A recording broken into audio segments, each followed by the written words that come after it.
एक थाने में एक शिकायत करने के लिए एक लड़का आता है, लेकिन जैसे ही वह थाने के अंदर जा रहा होता है,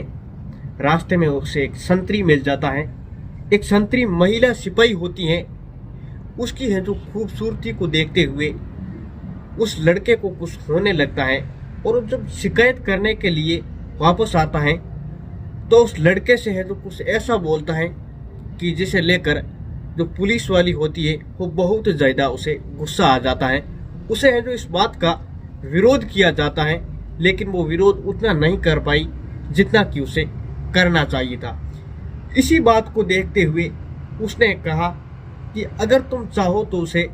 गोली मार सकती हो, लेकिन है जो उसे उस लड़के को उससे प्यार हो गया है। बस इतना कहना था कि महिला सिपाही है जो उसकी बातों में आ जाती है, लेकिन दोस्तों इस बातों में कुछ इस तरीके से आती है कि उसको प्यार कर बैठती हैं। दोनों ही एक दूसरे को प्यार कर बैठते हैं। यह स्थिति जब पैदा हो जाती है जब वह लड़का शादीशुदा होता है और एक बच्चे का बाप भी होता है। धीरे धीरे करके वक्त गुजरने लगता है तो दोस्तों उस लड़के ने अपनी पत्नी का है जो साथ तो नहीं छोड़ा, और ना ही उस लड़के ने उस महिला सिपाही का साथ छोड़ा। जबकि दोस्तों महिला सिपाही होती है, उसकी उम्र है जो लगातार बढ़ती चली जा रही है। उसे है जो कहीं ना कहीं अपनी जिंदगी में एक नया घर बसाना चाहिए था, लेकिन दोस्तों वह उसे भी नहीं बसा पा रही थी। जब भी उसे घर बसाने की कोशिश करती तो कोई ना कोई ऐसी है जो इमोशनल वो लड़का बात करके उस महिला सिपाही को वो रोक देता था। इस कहानी को दोस्तों सुनने के बाद में ना केवल बहुत सारी लड़कियां उनको संदेश जाएगा, उनको संदेश मिलेगा, बल्कि एक इस तरीके की बात भी है कि अगर कोई आपसे मीठी मीठी या लिपी चुपड़ी बातें करता है तो कम से कम है जो आप तोल मोल के आपको ये देखना चाहिए, आपको ये कोशिश कर देनी चाहिए कि ऐसा नहीं कि आप किसी के भंवर जाल में फंस रहे हो, आप किसी दलदल में फंसते चले जा रहे हो। नमस्कार साथियों, मेरा नाम सफ़ी खान है। आपने देखना शुरू किया है SKJ TV। अगर आप इस वीडियो को आप पूरा देखें और आप हमारे चैनल को सब्सक्राइब जरूर करें, ये हमारी आपसे अपील है। और एक भी इस वीडियो को एक बार आप शेयर करें और कमेंट बॉक्स में वेरी नाइस जरूर लिखें। आज की जो कहानी है बहुत ही इंटरेस्टिंग कहानी होने वाली है। मैं आपको बहुत दिनों से कहानी सुनाने के लिए वापस आया हूँ। आज की जो घटना मैं आपको सुनाने जा रहा हूँ, ये घटना है दोस्तों उत्तर प्रदेश के कानपुर एक शहर है। दरअसल कानपुर शहर में ही एक महिला दरोगा होती है, यानी कि महिला सिपाही होती है। सामने ही उसका एक महिला सिपाही पड़ जाती है। जैसे ही महिला दरोगा उस महिला सिपाही को देखती है तो देखते ही देखते वह महिला कहती है कि बेटा तुम बहुत ही ज़्यादा खूबसूरत हो, बहुत हसीन लग रही हो, ऐसा लग रहा है देखने में। तो उसने पूछ लिया बातों ही बातों में कि कहाँ की रहने वाली हो। महिला सिपाही कहती है कि आंटी मैं रहती अंबेडकर नगर में हूँ, और यहाँ पर कानपुर में क्राइम ब्रांच जो महिला सिपाही के तौर पर महिला है जो काम कर रही है। तभी उस महिला दरोगा ने है जो अपने बारे में है जो परिचय दिया, और उसने कहा कि मैं वैसे तो रहने वाली हूँ कानपुर के चकेरी थाना क्षेत्र की, और उसका एक घर है, लेकिन फिलहाल है जो उसकी पोस्टिंग है जो लखनऊ में है। दरअसल वो लखनऊ में है जो दरोगा के तौर पर काम कर रही थी बतौर दरोगा के पद पर, और साथ में वो बताती है कि उसका एक बेटा भी है और पति की पहले ही मौत हो चुकी है। लेकिन वो उत्तर प्रदेश पुलिस में है जो दरोगा हुआ करते थे, अब वो नहीं है, फिर बेटा ही है। देर सवेर बेटे की कहीं ना कहीं है जो नौकरी तो लग जाएगी, नहीं लगेगी तो उसके पापा की जगह लग जाएगी। बातों ही बातों में महिला दरोगा एक महिला सिपाही के बातचीत में आ जाती है। बातचीत का सिलसिला चल ही रहा था, तभी कहीं ना कहीं है जो बातचीत को लेकर ऐसा लग रहा था जैसे कहीं ये दोनों एक दूसरे के कब से जानते हो, ऐसी बातें होने लगती हैं। तब दोस्तों जाते जाते हैं तो उस महिला दरोगा ने उस महिला दरोगा को बात कही कि बेटा अगर तुम्हें कोई किसी चीज़ की ज़रूरत हो, किसी भी चीज़ की ज़रूरत हो, कोई भी दिक्कत हो, कोई भी परेशानी हो, तो आपके लिए हमारे घर के दरवाजे हमेशा खुले रहेंगे। हमेशा आप यहाँ पर हमारे घर पे आप आ सकती हो, कभी भी आना हो, कभी भी जाना हो, तो कोई दिक्कत नहीं होगी आपके लिए, कोई परेशानी नहीं होगी। दोस्तों पहला मौका आता है 23 मार्च 2024 को, जब महिला सिपाही है जो उस महिला के घर में जाती है, उस महिला दरोगा के घर में वह जाती है। वो उसको जान पहचान तो थोड़ी बहुत पहले से ही थी, और जान पहचान होने के बाद में अब दोस्तों फिर वह यहाँ से हैं जो अपने अपने रास्ते चले जाते हैं। उस दिन जब वह पहली बार उस महिला दरोगा से मिली थी, यहाँ पर उसका आना था, तो इसी बीच में पहली बार ही वो उसका बेटा भी यानी कि उस महिला दरोगा का, जिसका नाम नवनीत होता है, नवनीत है जो अपनी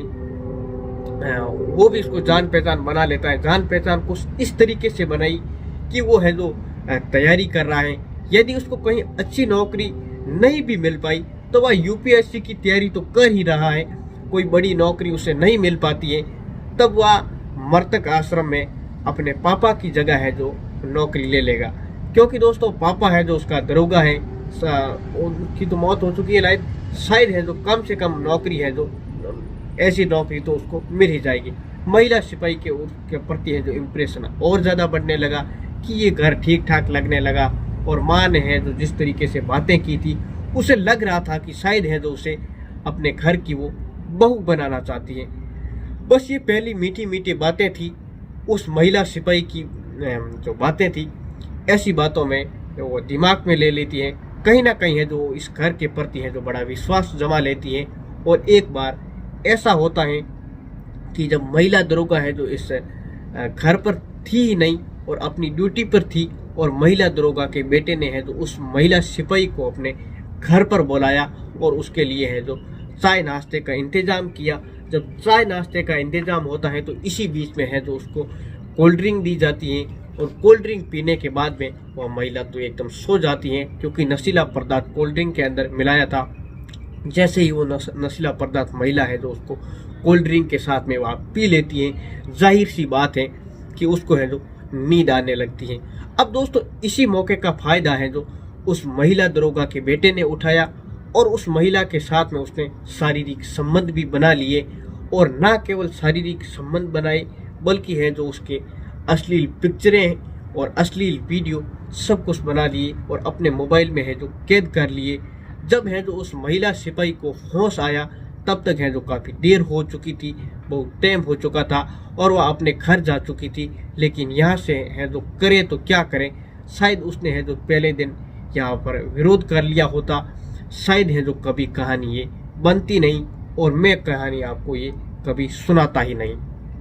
और नहीं आपको सुनने में आती। यहाँ से दोस्तों है जो महिला सिपाही तो चली जाती है, और दोस्तों जाने के बाद में फिर उसको है जो दोबारा बुलाया जाता है ब्लैकमेल करके, पहली बार, दूसरी बार, तीसरी बार बुलाया जाता है। अब कोई ना कोई बहाना होता था, और कोई ना कोई बहाने के साथ साथ में उसका महिला दरोगा का बेटा है जो किसी ना किसी बात पर उसको बुला लिया करता था, और वह महिला दरोगा का जो बेटा होता था उस महिला सिपाही के साथ में आए दिन शारीरिक संबंध बनाता था, आए दिन उसके साथ में गलत काम, गंदा घिनौना कृत्य किया जा रहा था, और ना चाहते हुए भी वह महिला है जो कुछ कर नहीं पा रही थी। आखिरकार दोस्तों एक दिन तो ऐसा आता है कि वो लेडी कांस्टेबल होती है, वो गर्भवती हो जाती हैं। पहली बार जब गर्भवती हो जाती हैं तो उसके बाद में फिर उसको है जो उसके अंदर कुछ अजीब तरीके से बदलाव हो जाने लगता है। जब दोस्तों बदलाव हो रहा था तो उसे लग रहा था कि वो गर्भवती तो हो चुकी है, उस लड़के से कहती हैं कि मैं गर्भवती हो चुकी हूँ। तभी है जो दोस्तों वो कहता है कि तुम्हें कोई परेशान होने की ज़रूरत नहीं है, अभी तुम्हारा शरीर इतना भारी नहीं है कि तुम है जो इस वजन को उठा सको, यानी कि तुम्हारी स्थिति है जो बहुत ज़्यादा कमज़ोर है, तुम है जो बहुत कमज़ोर हो, इसलिए तुम्हारे बच्चे को हम अभी पैदा नहीं करेंगे, ज़िंदगी में साथ साथ रहेंगे तो शादी भी तो करेंगे, कुछ ठीक ठाक है। तो कुल मिलाकर है जो फिर एक बार फिर उसको महिला सिपाही वो बातों में आ जाती हैं, और बातों ही बातों में आने के बाद में उसका है जो गर्भपात करा दिया जाता है। अब दोस्तों फिर वही स्थिति पैदा हो जाती है, कई दिन के बाद में एक दूसरे के साथ में मिलना जुलना, शारीरिक संबंध बनाना। जब दूसरी बार प्रेग्नेंट हो जाती है तो इस बार है जो उसको समझ में आ जाता है, वो कहती हैं कि शादी करनी है, और अगर है जो इस बार आपने शादी नहीं की तो फिर ये सब जाकर है जो उसकी थाने में शिकायत कर देगी, और शिकायत करने के बाद में मामला बिगड़ सकता है। तब इस तरीके से बात करी तो तब महिला दरोगा को लगता है कहीं ना कहीं कि ये बात तो बिगड़ने वाली है, वो फंस जाएगी, थाने में बात भी की तो इसलिए है जो अपने बेटे से सगाई के लिए है जो वह तैयार कर लेती है। और सगाई के लिए तैयार करने के बाद में दूसरी तरफ है जो लड़की है जो कुछ इस तरीके के लड़की पर फोर्स करती है वो महिला कि कैसे तुम्हारे बैंक से लगभग 15 लाख तुझे लोन लेना होगा और हमें देना होगा, और वह लोन लेती है और 12 जुलाई 2024 को ये झूठ मूठ जैसी फिल्मों जैसी हैं जो उस महिला के साथ में शादी कर लेती हैं, मांग भर लेती हैं और उसके बाद में फिर वह कहानी ख़त्म हो जाती है ताकि किसी तरीके से कोई वो महिला विरोध ना कर सके। कुछ ऐसी ही फिल्मी सगाई हो जाती है, बहुत ज़्यादा लोग इकट्ठा नहीं होते हैं। आखिरकार दोस्तों जब है जो बात शादी की आती है तो शादी भी ऐसी झूठ मूठ कर लेती है। कई दिन साथ बिताने के बाद में माँ और बेटा कई एक बहाना बनाने लगते हैं इसी बात को देखते हुए कि एक दिन है जो उस लड़की ने अपनी जान देने की कोशिश की, लेकिन दोस्तों इसी बीच में है जो उसको ख्याल आता है महिला दरोगा को कि उसकी तो कोई गलती है नहीं, उसके साथ में बार बार रेप हुआ। इसलिए वो जो कानपुर पुलिस कमिश्नर के पास में जाती है और कमिश्नर के पास में जाने के बाद में पूरी की पूरी कहानी सुनाती है कि मेरे साथ में ये हुआ है। पुलिस कमिश्नर साहब आदेश देते हैं संबंधित थाने में यानी कि कचेरी थाने को। यहाँ आदेश देने के बाद में ये मामला है जो इस मामले में FIR दर्ज होती है और माँ और बेटे इसकी जो दरोगा होती है जो कि लखनऊ मुख्यालय में उसकी तैनाती होती है और बेटा जो कि नवनीत उसका नाम होता है वो भी कानपुर में कहीं रह रहा होता है। लेकिन दोस्तों एक अखबार और एक अखबार में बयान छपा कि इस महिला दरोगा ने यानी कि जो उनके साथ में ऐसा कुछ भी नहीं किया गया है, शारीरिक संबंध नहीं बनाए गए, बल्कि 27 नवंबर 2024 को शादी होनी थी और इसके लिए गेस्ट हाउस बुक भी किया था, लेकिन लड़की की तैयारी नहीं थी और लड़की तैयार नहीं होने के कारण है जो जिस तरीके से महिला सिपाही के साथ में एक दो बार नहीं बल्कि बार बार शारीरिक संबंध बनाए गए। एक अखबार ये छापा और इस तरीके से न्यूज़ें फैली और उससे सीधा सीधा आरोप लगाया कि उसको कई बार उसके साथ में रेप हुआ, कई बार उसके साथ में कोल्ड ड्रिंक पिला के, नशीला पदार्थ पिला के उस लड़की के साथ में रेप किया गया। लेकिन जिसकी वजह से इनकी लड़की की जो ज़िंदगी पूरी तरीके से ख़राब हो चुकी थी, अब पुलिस की जांच के बाद में